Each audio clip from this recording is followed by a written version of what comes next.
राहुल गांधी ने प्रधानमंत्री मोदी की फॉरेन पॉलिसी पर तंज कसते हुए कहा कि फॉरेन पॉलिसी का मतलब सिर्फ फॉरेन लीडर्स के साथ गले मिलना नहीं होता। ये बात सुनने में ठीक लगती है,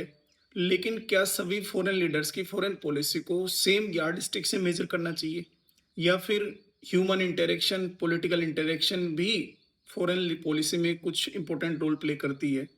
अब आप अमेरिकन फॉरेन पॉलिसी को देखिए। बराक ओबामा ने वारमत, हक्स, इस्माइल्स और विभिन्न फॉरेन पॉलिटिकल लीडर्स के साथ स्पीसीज के माध्यम से एक नई प्रकार की डिप्लोमेसी क्रिएट की और उसे अमेरिकन सॉफ्ट पावर का हिस्सा माना जाता है। वहीं हिलेरी क्लिंटन की डिप्लोमेटिक लैंग्वेज को बहुत लंबे समय तक एक फ्रेज के माध्यम से यूज किया जाता है, सू लेदर डिप्लोमेसी। यानी उन्होंने ये कहा कि सिर्फ ऑफिस में मत बैठिए, दुनिया भर में घूमिए और विभिन्न देशों के फॉरेन लीडर्स के साथ फेस टू फेस नेगोशिएशंस कीजिए, इंटरेक्शंस कीजिए, हक कीजिए, ताकि हम अमेरिकन फॉरेन पॉलिसी को एक नए सिरे पर ले जा सकें। तो उसी प्रकार से यदि बराक ओबामा के इस्माइल को चार्म कहा जा सकता है, हिलेरी क्लिंटन की डिप्लोमेसी को शू लेदर डिप्लोमेसी कहा जा सकता है, तो फिर प्रधानमंत्री मोदी की हक डिप्लोमेसी को इतने नैरो सेंस में देखने की क्या ही आवश्यकता है? आप सवाल खड़े कीजिए, लेकिन आप ये कहिए कि प्रधानमंत्री का किसी विदेशी नेता के साथ गले मिलने के बाद किसी भी तरीके का स्ट्रेटेजिक एग्रीमेंट नहीं हुआ, किसी भी प्रकार का इकोनॉमिक आउटकम देखने को नहीं मिला,